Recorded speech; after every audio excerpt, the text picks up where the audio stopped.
Ya. Buenas tardes y gracias por acompañarnos en la presentación del libro Un largo camino evangelizador, el Obispado de Cruz del Eje.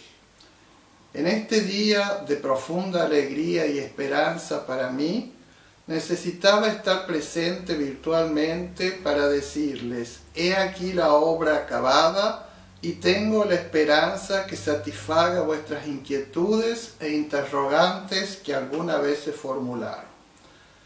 Seguramente se preguntarán cómo empezó a gestarse esta investigación.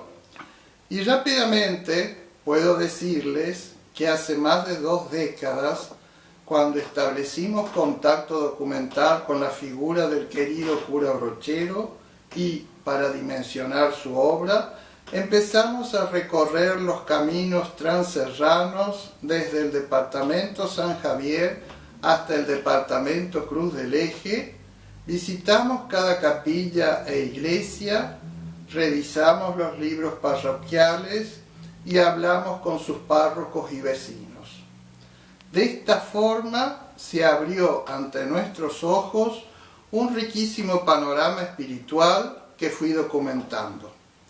Luego vendrían las transcripciones de los escritos del cura Brochero con la finalidad de publicarlos, tarea que realicé en Los Cocos, en la casa colindante a la capilla de Santa Teresita de Lisieux.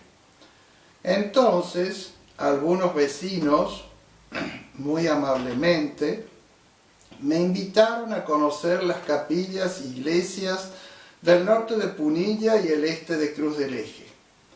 Así conocí la fraternidad monástica Abba Pater y las recordadas ermitañas Montserrat y Adriana, que recién se habían establecido en la diócesis, mientras descubría la riqueza histórica del lugar, que se remonta a la época precolombina, con una marcada población autóctona cuya presencia se constata en los documentos generados por los conquistadores devenidos en encomenderos.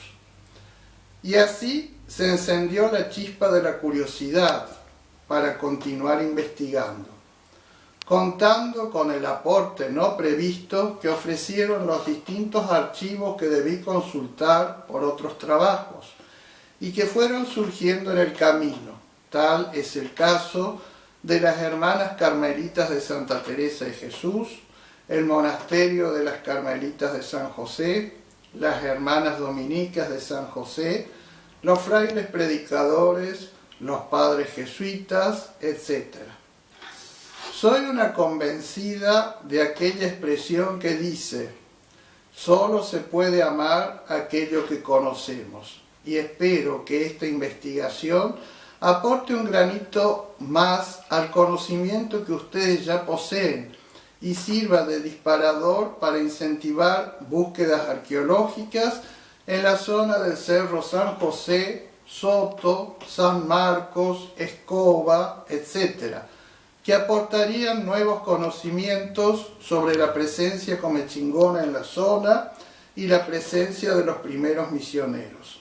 Finalmente, hago voto para que las escuelas de la zona incorporen a la currícula conocimientos sociales autóctonos para que los niños y jóvenes forjen las raíces que los arraiguen al lugar.